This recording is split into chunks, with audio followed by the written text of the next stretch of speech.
जे चातुर्यार्थ कला कामिनी ते श्री शारदा विश्वमोहिनी नमिली मिया। आवाज आवाज। नदी दिव्य गोदा तटीचा विलासी सदा प्रिय जो सज्जना वैष्णवासी जया वर्णिता प्रेम अत्यंत चित्ता नमस्कार माझा श्री गुरु एकनाथा ब्रह्मांडाचा धनी तो संती केला ऋणी म्हणून नाचे मागे मागे वाहे अंगे आपोलिया। प्रस्तुत प्राप्त प्रसंग निवडलेला अभंग विश्वमान्य विश्वभूषण विश्वाधिकार विश्वप्रिय देवमान्य शास्त्रमान्य शांतीब्रह्मनाथ बाबा यांचा प्राप्त प्रसंगी निवडलेला अभंग विठाला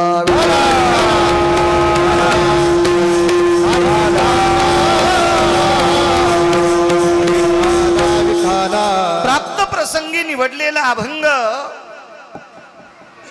माझ्या पैठणच्या मालकांचा आहे।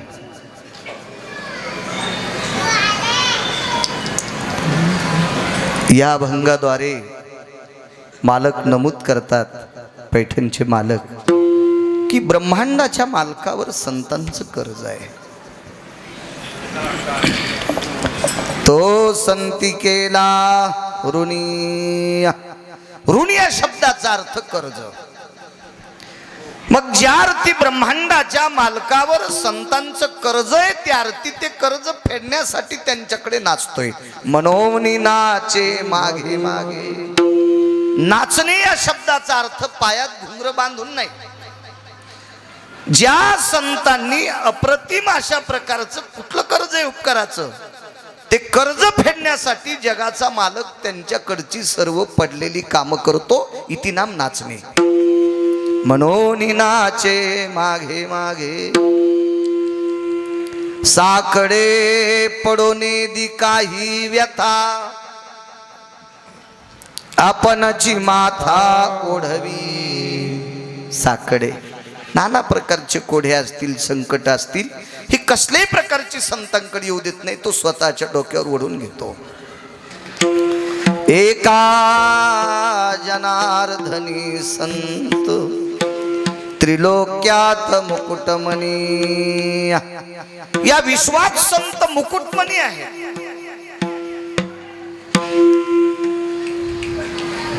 संतांचं भक्तीचं टोक, उपकाराचं टोक तपासण्यासाठी सत्यलोकाचा मालक विधाता याच्याकडे सुद्धा तराजू नाही। इतकं मोठं उंच शिखर संतांचं आहे। हा साधा सोपा सरळ अभंगाचा अर्थ विठाला हरी विठाला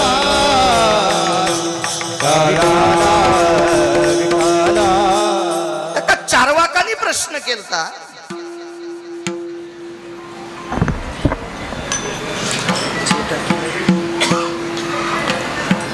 आचार्य असतील इकडे बोलणारे, ते बोलल्याशिवाय स्वयंपाक तरी कसा होईल, त्याची पण गरजच आहे। चारवाकांचा प्रश्न आहे, माझ्या पैठणच्या मालकांना प्रश्न केला, मालक संत भजन कोणाचं करते? विटेवरच्या मालकाचं, काशीतल्या मालकांचं। मग ज्या अर्थी संत काशीतल्या आणि विटेवरच्या मालकाचं भजन करतात त्या अर्थी मोठे कोण? चारवाकाचा प्रश्न आहे। चारवाक ही आपल्याला जे आपल्याच जन्माला येतील, आपल्या सोबत राहतील, आपल्या सोबत मोठे होते, आपल्या सोबत खातेत आणि हरामखोर आपलं इचकीतेत, याला चारवाक म्हणायचं। चारवाक। मग त्यांनी विचारलं, संत जर विटेवरच्या मालकाचं भजन करतात तर त्या अर्थी संत देव मोठा आहे, मग मोठा हा संतांकडनं कर्ज कसा घेईल? अशी चार वाकांची व्याख्या आहे. पण ते पैठणचे मालक आहेत, ते देहूतले मालक आहेत, ते आळंदीतले मालक आहेत, ते संत शिरोमणी नामदेव आहेत, नाथबाबा आहेत, सावता महाराज आहेत, सेना महाराज आहेत, रविदास महाराज आहेत, कबीर महाराज आहेत, मीराबाई, जनाबाई, मुक्ताबाई, सकोबाई हे चार वाकांना कसं मान्यता देतील? या अष्टादश संतांपैकी एकानं चार वाकाला सांगितलं जास्त बचर बचर करू नकोस. संत किती मोठे तुला माहित आहे? विटेवरचा मालक हा एवढा मोठा आहे, एवढा मोठा आहे, एवढा मोठा आहे. पण बोधले बाबा तुम्हाला आणि मलाच नाही, जगाला माहित नव्हता, जगाला. मग विश्वाला एखादा माणूस आमदार होता असेल, खासदार होता असेल, मंत्री होता असेल, जिल्हा परिषद सदस्य होता असेल, पंचायत समितीचा सदस्य होता असेल, सरपंच होता असेल, सोसायटीचा मेंबर होता असेल, तर याच्या पाठीमागं कार्यकर्ते असतात, त्याचे प्रचार प्रमुख असतात, हे लोकांना दाखवते ते अमके अमके आहेत. तशी संत एक विशिष्ट प्रकारची खोळ पांघरून बसलेला ब्रह्मांडाचा मालक हा वैकुंठात लक्ष्मी सोबत एकटाच होता. हा तुम्हाला माहित नव्हता. सर्वात मोठा उपकार आणि सर्वात मोठं कर्तव्याचं कर्ज कोणतं असेल तर जगाचा मालक हा तुम्हाला दाखवलाय, त्याचा प्रचार केला, हे महत्त्वाचं.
तुझ देवपण हे का विसरून राहिलासी, त्याला देवपण आणण्याची ताकद संतात. याच्या पलीकडे सांगू का? ही विश्वाची देवी कोणी ठावी केली? कुळीची हे कुळ देवी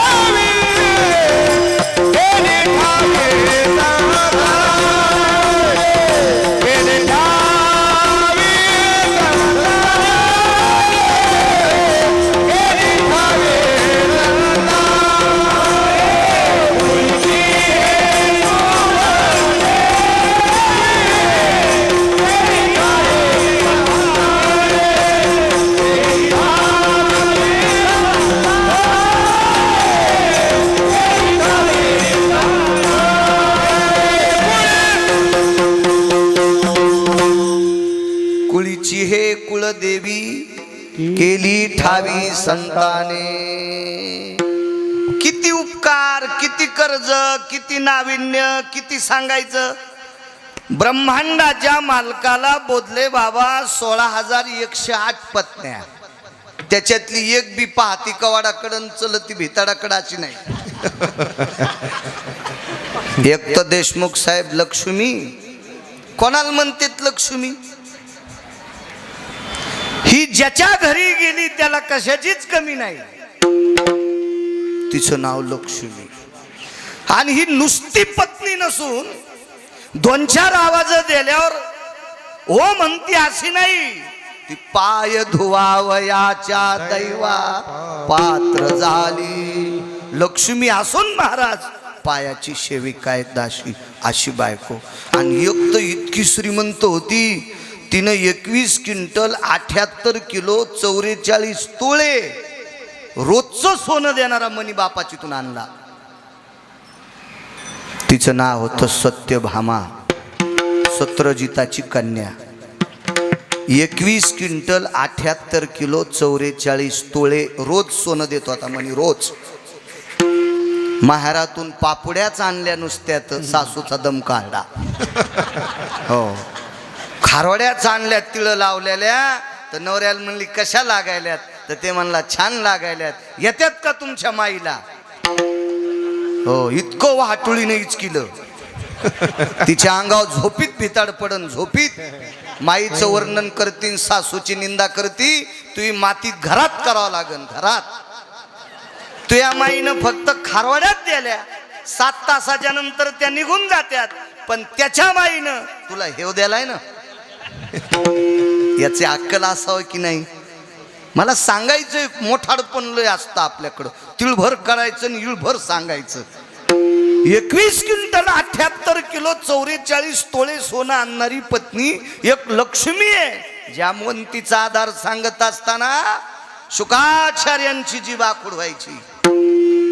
सतो यज्जामवंतीन भवजायते नाम रूपेशी भव व्यालाक्षरी शानाम धर्मां पातिव्रत्य मिद्यायम ब्रह्मवेत्यायम रसनास्तित किंचयो नैवं गिरगावकर लिखितम.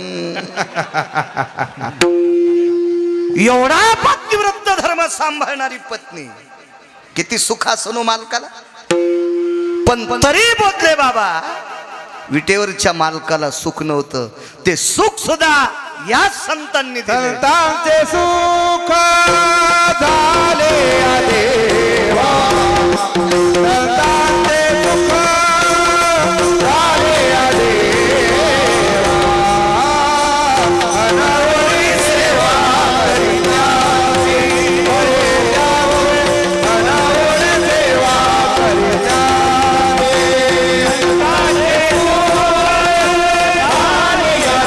देवा.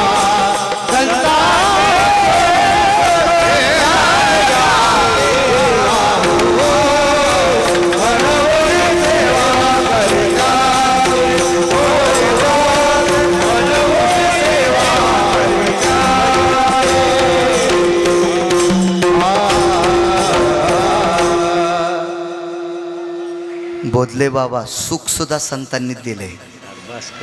देवाकडे सुख नव्हतं. आमचे काय नाव पंड साहेब सुख नव्हतं देवाकडे. मला असं वाटतंय विटेवरच्या मालकाकडे सुख नाही असं म्हणणं त्यांचा अपमान करणं. बाळ्या मरेल मरेल गिरगावचा बाळ्या मरेल. पण पुराण सांगतंय संत सांगतात जर विटेवरच्या मालकाकडे वरे सुख असतं तर खाली आला असता का? कशा करता आलाय? ज्या सुखा कारणे देव वेरावला. ज्या सुखा कारणे देव वेरावला. वैकुंठ सोरे रथा दादाने राहिला. ओ वैकुंठ सोरे रथा दादाने राहिला.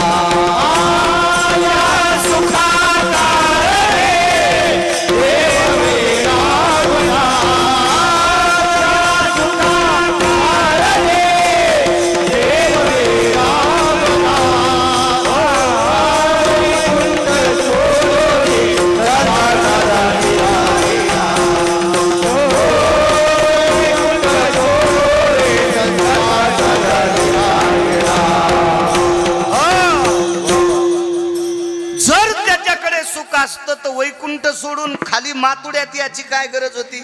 वरे काय कमी आहे? अमरपुरी आहे, स्वर्ग आहे, सत्यलोक आहे, कैलास आहे, चिंतामणीच्या सडका अण्णा महाराज, कामधेनूचे खिल्लार आहेत, कल्पतरूचे उद्यान आहेत, सडका चिंतामणीच्या आहेत. एक जणाकडे गेलो बोधले बाबा तर ते म्हणे तुम्हाला बातम्या पाहायच्या का? ते म्हणलं काय गरज आहे आपल्याला बातम्या पाहून? आपल्याला काय उभं राहायचं नाही काहीच नाही, कशाला ताण आहे? आपल्याला बाकीचे रंग नग एक पंढरपुरातला लागलाय बस झाला तितका, कशाला बाकीचे आगावर रंग लागू द्यायचे? चांगला रंग येतो. नाही म्हणे पण काही देशातल्या घडामोडी यार म्हणलं मी का मंत्री आहे का?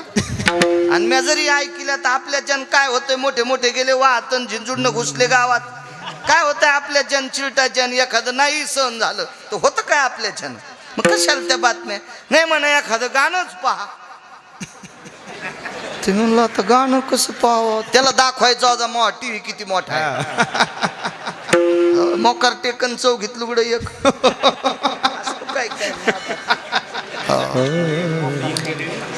11 फूट उंचीचं भिताडन 22.5 फूट रुंद बैठक, तेवढा टीव्ही होता.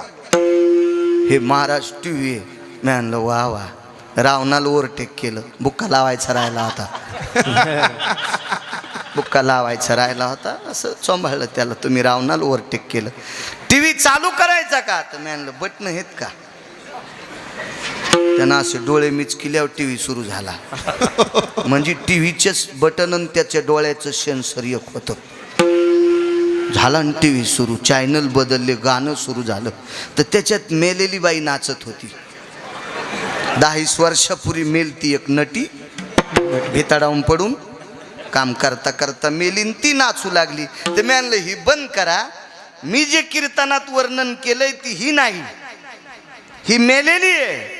तिथं रंभे आयशा नाचणी, तिलोत्तमा मेनका उर्वंशी. एवढं वैभव काय कमी असलो, त्याला जवळच होती ना अमरपुरी, तरी पण सुख नव्हतं. या सुखा कारणे देव वेडावला, वैकुंठ सोडून संत सदनी राहिला. या संतांकडे राहिला. म्हणून हे नाना प्रकारच्या कर्तव्याचं जे कर्ज आहे हे देवाच्या डोक्यावर आहे. म्हणून नाचे मागे मागे सांगतोय. तुम्ही जेवढा गिरगावच्या बाळूला आशीर्वाद देताल तेवढा मी बोलण्याचा प्रयत्न करेल. मोठ्या श्रद्धेने, मोठ्या अट्टहासाने, मोठ्या असीम प्रयत्नाने. याच्या पुढचं वाक्य सांगेल. भावयुक्त अंतकरणाने चालत असलेली ही जुनाट परंपरा, मोठी परंपरा आहे. गेल्या वर्षी सुद्धा या पवित्र स्थळी मला कीर्तन करण्याचा योग होता आणि झालाही तो योग घडून आला देवानं. चांगल्या जिथं देवाच्या पदस्पर्शाने भूमी पवित्र असते, संतांच्या वास्तव्याने जी भूमी पवित्र असते, तिथं केलेलं भजन हे विशेष असतं, विशेष असतं. मी इथे संस्थांवर आलोय याच्याकरता चोंबाळतोय असा मला मुळीच नाद नाही. कारण मला असा बारीकसा पाईप दिलाय पंढरपुरातल्या मालकानं, म्हणून मी काय भांगाऱ्याला चोंबाळीत नाही. चांगल्यांचं वर्णन करायचं, चांगल्याचं. आणि ठीक आहे बोधले बाबा, एखाद्याला चोंबाळून देशमुख साहेब तुम्ही 1 कोटी रुपये दिले आणि जाताना मी अटॅक येऊन जर मेलो तर काय पोट्ट सरनाव टाकीन का ते 1 कोटी. मग कशाला आगाव लोकांना चोंबाळायचं, भंगीर यायला. आपलं चांगलं किती करायचं हे संतांच्या देवांच्या हातात आहे. म्हणून वर्णन चांगल्यांचं करा. निंदा अथवा स्तुती करावी देवाची, कीर्ती मानवाची, इतराची स्तुती आम्हा ब्रह्महत्या एका विठ्ठला. वाचून नाही भंगारेल चोंबाळायचं. ऐका पंडित जना तुमचे वंदितो चरणा, नका करू नाराजी.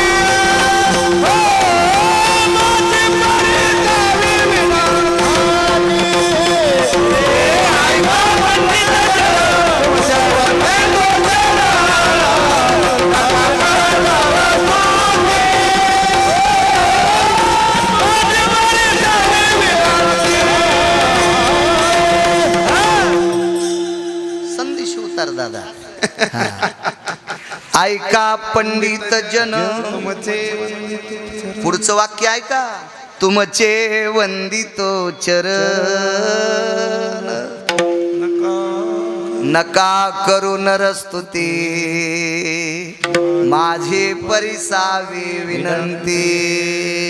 मालक म्हणतात पंडितांनो, गबाळ्या गुबाळ्याचं वर्णन करू नका. एखाद्या पैशावाल्याचं वर्णन केलं काय होईल. रावण किती मोठा होता तरी 2:18 दुपारा आपटू आपटू हाणला. ज्याचं अख्खं गाव सोन्याचं होतं, अख्खं गाव सोन्याचं, तर त्याला 2 वाजून दुपारी 18 मिनिटाला हाणलं तर 2-4 कोटीवाल्याला तर असा ठेसाळीतच मारीन ना. तो वर्णन संतांचं देवाचं पवित्र भूमी आहे.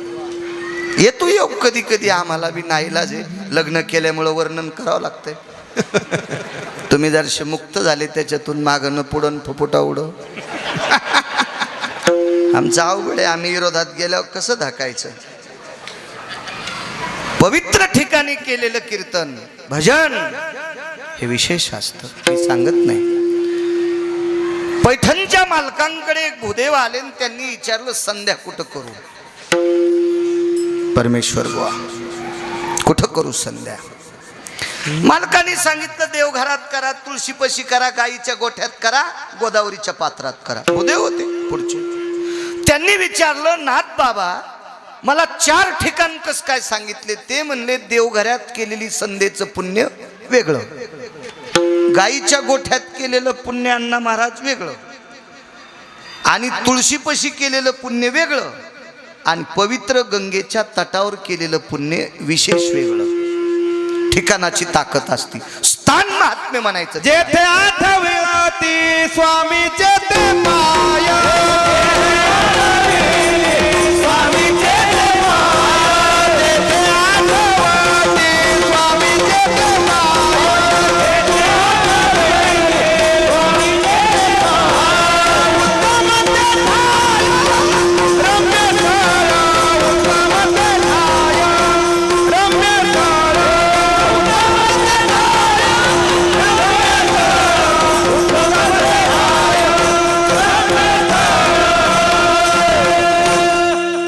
त्याला रम्य स्थळ म्हणायचं. त्याला वा वा वा. आणि हे ते पवित्र रम्य स्थळ आहे जिथे विटेवरच्या मालकाचा वास आहे. गेल्या 200-300 वर्षाची परंपरा मोठ्या विस्तृत पद्धतीने ब्रह्मांडाच्या मालकाची पताका खांद्यावर घेऊन चालणारी ही बोधलेराज परंपरा फार मोठी परंपरा आहे, जुनाट परंपरा.